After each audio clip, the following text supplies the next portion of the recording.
কেন গেরিনা আমাদেরকে এই ডায়মন্ডের ঘরে ঢুকতে দেয় না? আপনি কি কখনো ভেবে দেখেছেন মসজিদের মতো দেখতে এই গম্বুজের ভিতরে কি এমন আছে? এটার জানালা দরজা থাকা সত্ত্বেও কেন গেরিনা আমাদের এটার ভিতরে ঢুকতে দেয় না?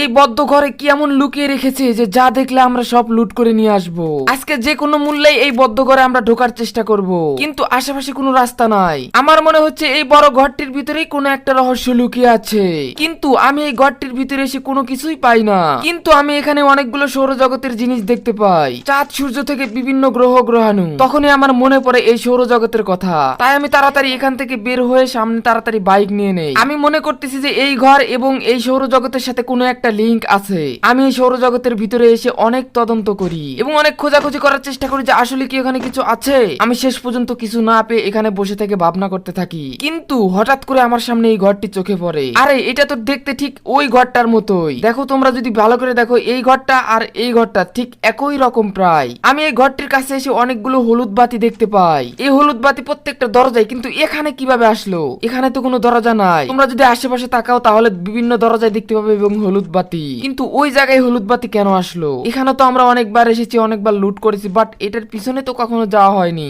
আর যখন আমি পিছনে যাই তারপরে দেখি আরে গেরিনা এই কাম করছে, এটা আমাদের থেকে লুকিয়ে রেখেছে।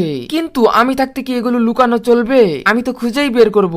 আমি যখনই পোর্টালটি ধরে ভিতরে আসি তারপরে দেখি আরে বাইরে থেকে সব দেখা যাচ্ছে, কিন্তু দেখো আমরা যখন ভিতরে তারপরে কিন্তু বাইরে কিছুই দেখা যায় না। আর ভিতরে আসার পরে দেখি অসাধারণ বক্স দেখা যাচ্ছে, অনেকগুলো বড় বড় ডায়মন্ড দেখা যাচ্ছে। ও ভাই, বাংলাদেশের পতাকা, আবার ফিলিস্তিনের পতাকাও দেখা যাচ্ছে। এখানে আমি অনেক কিছু দেখতে পাই। এখানে দেখতে পাই অনেকগুলো গার্ড আছে, লাল ড্রাম আছে, আর বিভিন্ন রকমের আলাদা আলাদা রঙের ডায়মন্ড কয়েন। সব থেকে ভালো লেগেছে বাংলাদেশ এবং ফিলিস্তিনের পতাকা। এখানেও কিন্তু মোমবাতিও দেখতে পাচ্ছি, আবার জ্বলন্ত অবস্থায়। আশেপাশে অনেক কিছুই দেখলাম। এখানে কিন্তু অনেকগুলো কয়েনও দেখতে পাচ্ছি। এখানে আরেকজন গার্ডকে দেখতে পাচ্ছি। আশেপাশে অনেক কিছুই আছে এই ঘরের ভিতরে। এটা কিন্তু বিশাল একটা ঘর। এখানে একটা চেয়ার দেখতে পাইলাম। ভাই, এত বড় ঘর কেন গেরিনা লুকিয়ে রাখতেছে আমাদের কাছ থেকে? এটার রহস্য আজকে আমরা জানতে পারলাম। এখানে দেখতে পাচ্ছি একটা পাখা, এখানে অনেকগুলো গিফট বক্স, মনে হচ্ছে এখানে কোনো জিলাপি টিলাপি আছে। আর এখানে দেখো একটা বক্স আছে যেটার ভিতরে অনেকগুলো ডায়মন্ড। আর আশেপাশে কিন্তু জায়নামাজের মতো আর কি এগুলো দেখা যাচ্ছে, বাট এটা আসলে কি আমরা জানি না। গেরিনার কোনো গুপ্ত ঘর নাকি কোনো ডোনেশন কেন্দ্র তাও কিন্তু আমরা জানি না। দেখে মনে হচ্ছে গেরিনার কোনো ডোনেশন কেন্দ্র এটা, তবে আমাদের কাছ থেকে লুকিয়ে রেখেছে। কারণ আমি তো ডায়মন্ড দেখলে ডায়মন্ড বা কয়েন দেখলে কয়েনের লোভ সামলাতে পারি না। এখানে অনেকগুলো কিতাব বা অনেকগুলো বই পুস্তক